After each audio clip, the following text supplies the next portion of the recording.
Well, good evening. The Speaker and the Majority Leader of the House are on the floor. They should come here in a little bit, but we wanted to get started. We just wanted to give an update. We have a chart available for everyone here to see. If we go back to April 9th and the letter that the governor sent out about what we should focus on, it really is all over there. We talked about safe schools, tax conformity. He added after emergency funding for schools, but infrastructure improvements, opioid crisis and what to do about it, elder care, the pension bill, the Min-Lars fix. We talked about the governor's spending priorities at the end and how we match those, and finally the long-term fiscal stability. And on your chart, you can see that we met every single one of those demands. And the process is the process. Every year is a little bit different. Every year it's messy. But in the end, it's about what are you trying to accomplish. And every one of those things that we listed here, we all agreed on that we thought were important. The House and Senate together worked together, and we brought those to the governor. But as we're moving forward now, we're not sure where they are going to be. We were doing our final negotiations today, and somewhere in mid-afternoon it went dark with the governor's staff. We just didn't get any responses back about some of the things that we were still willing to work on to see if we could get to a spending bill that met their needs. And so we feel like we've gone way over halfway. We're glad that the governor is going to read the bills for 2 weeks and think about it. My hope is that he gets a lot of input from people around the state and how they're going to be impacted. If you look at the spending bill, there are so many people that are going to be impacted if the governor does not sign that bill. Min-Lars won't be fixed. The opioid crisis will be worse because we won't have the resources to help to help drive that down. Elder care will not be as good as it could have been. The safe schools money that we all talked about will not be as much as it should have been if the governor does not sign that bill. So it's my hope that he will sign that bill. And then if you look at the bonding bill, that's on the floor of the House right now. And on the Senate coming up after that, it's one of the most significant infrastructure bills we have ever had in Minnesota. And we still haven't had agreement from the Senate Democrats on whether they're going to vote for it or not. And so we don't know. All we know is we're going to put forward our best effort and bring those bills to the governor's desk. My hope is that he will sign it. And with that, I'll let the Speaker has come now too. I'll let him speak as well. I think actually you summed it up pretty well. I don't know that I have a lot to add. We're hoping, actually hoping the House to probably adjourn sine die in the next few hours. Our bonding bill is not quite up yet. We're going to break for caucus here very shortly, caucus that bill for about an hour, and then we'll come back and pass the bonding bill. And then we have just a couple of small things to do, and then we will adjourn for the year. So pretty successful session thus far, and pretty proud of the work that we've been able to accomplish. So I don't know if you have anybody else that needs to speak. We have the bonding chair from the Senate and tax chair, but.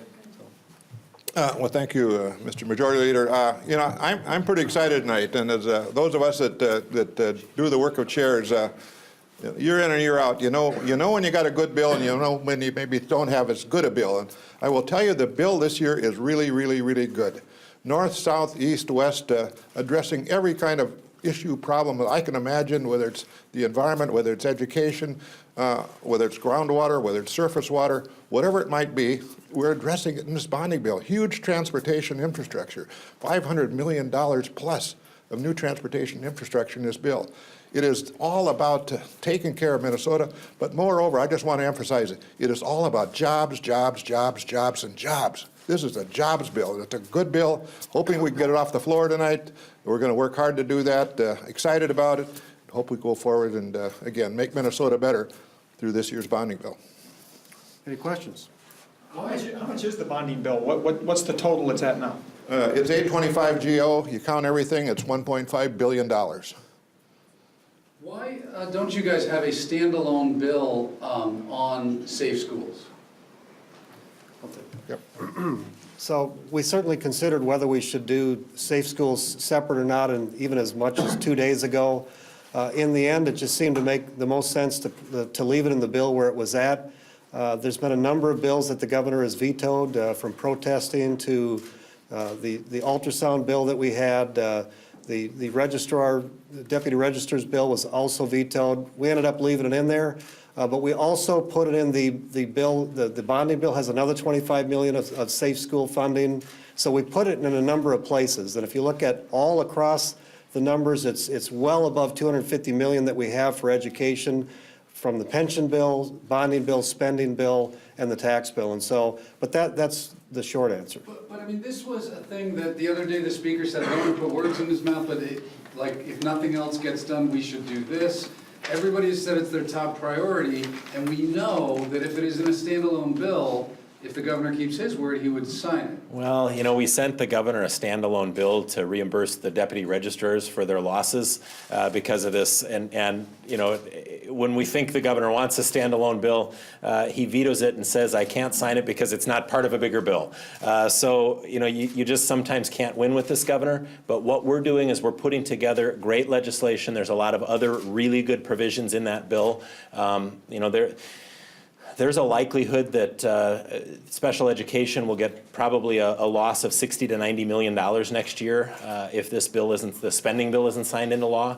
The Safe Schools is part of that bill. There are so many good provisions. At the end of the day, I believe the governor will sign that bill.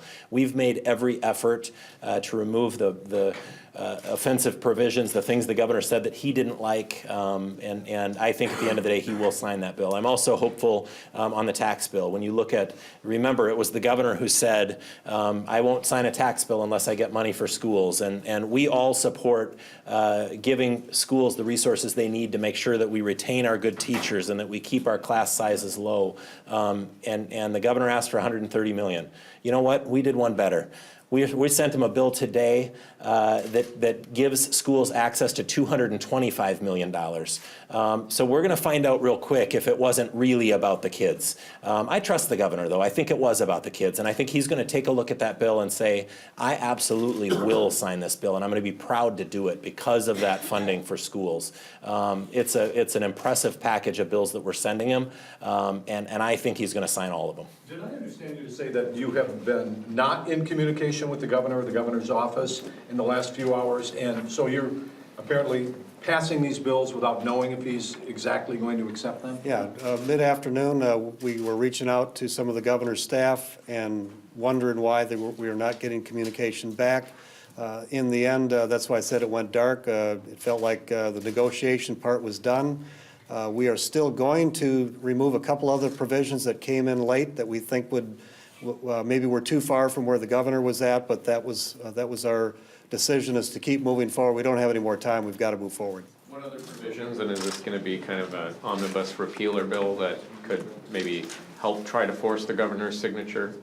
There were two provisions related to MNsure that we were addressing, active purchaser, and another one related to that escapes my mind. But again, he had expressed some strong interest, so again, our goal is to get it passed. That's our goal. That's why we're trying to be flexible. But at this point, we are out of time. We know we have to pass yet the bonding bill tonight, a couple other bills, and so we just had to move forward. Mr. Leader, on the education funding part of it, and this is, I think Senator Bach made some comments to this effect. He called it a bait and switch, allowing school districts to move money around. Really not a lot of fresh money other than $50 million, which one time and it goes away.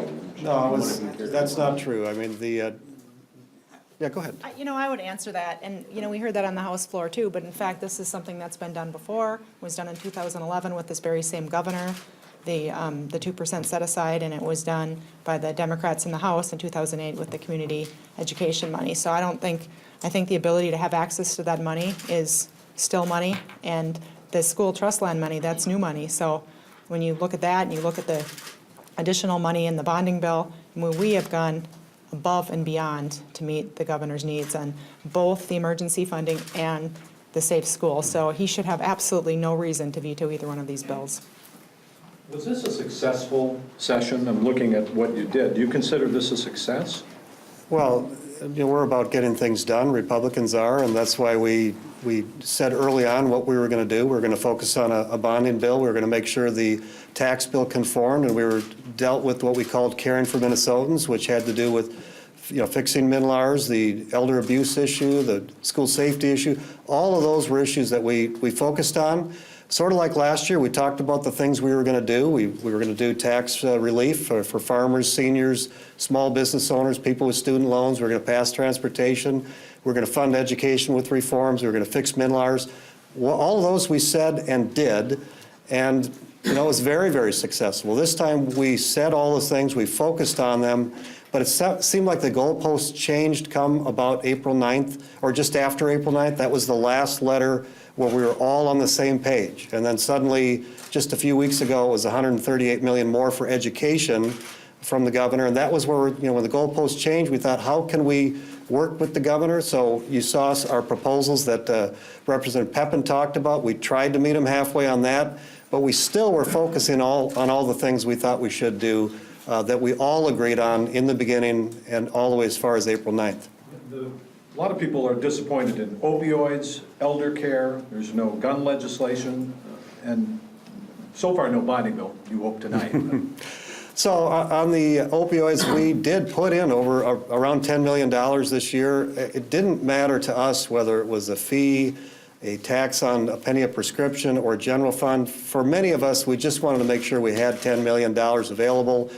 So we can't, that's the part I don't know. I mean, each one of those things, we know we focused on what we were supposed to focus on.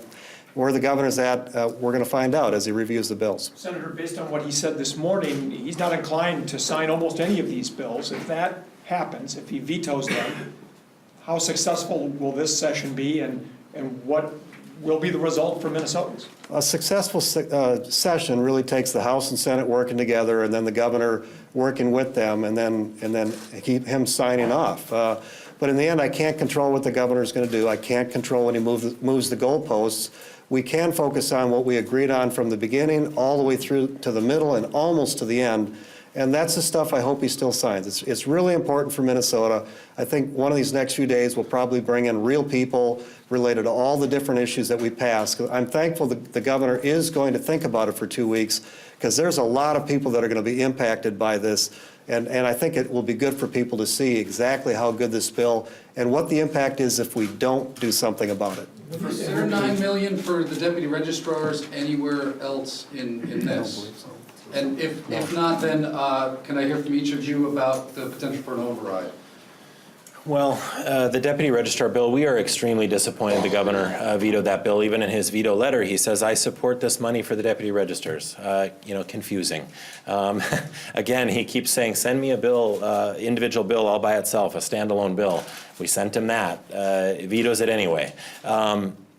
And the reality is this bill had 101 votes going out of the House. I think we're going to find out yet tonight if Democrats stand behind making these deputy registers whole for the losses that have been incurred by the disaster of MNLARs. And my hope is that Democrats will stand with Republicans tonight and stand behind these deputy registers instead of standing with a governor who has literally gone back on his word to these people. What about in the Senate? Will you try to override? Well, so it first has to override a veto in the House, and if it comes to the Senate, we will do the same thing. Do you trust the governor of negotiating with him over these you mentioned April 9th and over the last few days? I mean, do you trust what he's telling you? I'll only speak for myself. I have a good working relationship with the governor. That's why I said when it went dark, that tells me that they're not going to negotiate anymore. That doesn't mean that doesn't break away from that trust. It just means that we're at an impasse. And so, but, I'll leave it at that. You have 2 weeks. You have 2 weeks to convince Minnesotans. Will you be traveling the state, making the case? It's my understanding, too, that the governor's staff has been working Democrats in an attempt to get them to not vote to override the governor's veto. So they obviously must be worried about the potential of a veto override. I don't look at whether we're overriding the governor's veto or not. I look at how can we help these deputy registers. And we have deputy registers who are literally running their business off of their credit card, who are filing bankruptcy, who are closing their businesses, who are losing their homes. And we have a governor who vetoed a bill to give them immediate relief. And we've got his staff twisting arms upstairs right now to try to make sure that Democrats don't vote because the governor doesn't want to be overridden. Who's standing up for deputy registers in a disaster that this governor created? Well, Mr. Speaker, Pretty disappointing. What was the question you actually asked? I have no idea. At least I'm honest, right? What question did you ask? Will you be traveling the state, making this case to Minnesotans over the next 2 weeks? You know, I'm not sure. This isn't about, we're better or they're worse. This is about doing what's right for Minnesotans. And we have a few hours left of this session. We've had an incredibly successful session thus far. And I think the next few hours can be successful as well. But I think we need to set aside partisan politics and do what's right by Minnesotans. And this deputy register bill is going to be one example of that. The bonding bill is another one. We put together a great bonding bill. It invests in infrastructure projects and priorities all over the state of Minnesota. I think we all remember what happened when Tom Bach decided at 10 o'clock at night a few years ago that he wanted to start negotiating that bill. That bill went down, and a lot of communities around this state lost projects because Tom Bach wanted to play politics. So my hope is that we're going to get votes to pass a really good bill. And we worked very closely on the House side with Democrats to put our bill together. That's why you saw that bill go out of the House with so many votes. But there is not going to be time to take up a bill, vote it down, and then bring up another bonding bill tonight. So there's going to be one bite at the apple tonight. And my hope is that Democrats put down the partisanship and do what's right for their communities and vote for that bill. We had a 980 deputy registrar question for just a second, okay, if I may. Because the governor's veto letter said he supports the deputy registrars, but the other half of it is... I don't know. Only the top part, right? He says he supports deputy registrars, but when he puts the veto on the bill, he's not. He had an opportunity, a clean bill sent by itself. He had an opportunity to stand behind deputy registers, and he didn't do that. And you have said that he vetoes sometimes things that are not in bills, and in this time, at this particular time, he said do the job totally. I believe that that's unconstitutional. That there needs to be money to beef up Min-Lars or to continue the enhancements of that. Again, he's vetoing bills because of things that aren't in them. That's a very common thing with this governor. I believe that's unconstitutional. He cannot write bills, and I cannot sign them, right? We need to work together, right? So we put a bill on his desk doing one thing. He vetoes it because it doesn't do other things. Fine, but I don't believe that's constitutional. I think he needs to look at the bills we put in front of him and say, can I support this or not?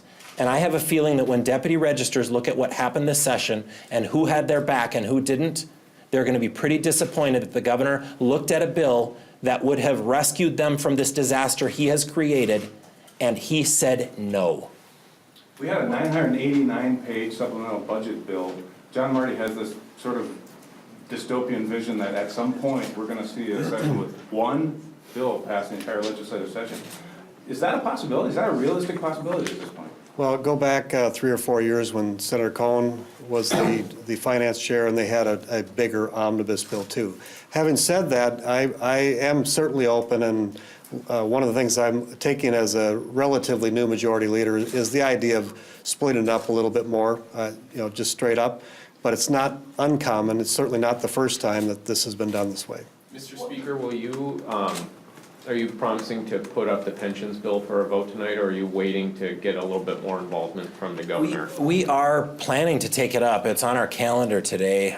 We do plan to take that bill up, but we have a lot of business yet to do, and obviously I think the bonding bill probably takes a priority over that, so we'll see how far we get tonight, but our plan is, yes, absolutely, to take that bill up. I don't know yet, but we have probably a half a dozen bills we have to pass yet in the House. Do you plan to move forward with a bill potentially that would focus just on tax conformity? We just passed a bill on tax conformity. We also did exactly what the governor asked us to do twice when he told all of you he thought it was appropriate that we did the tax bill and the education bill together. We did that today. He asked for $130 million. We gave him $225 million in that bill. So we have more than exceeded what he asked for. And that federal conformity bill is so important to Minnesotans. So we expect a signature. All right. Thank you, guys. Appreciate it. Thank you.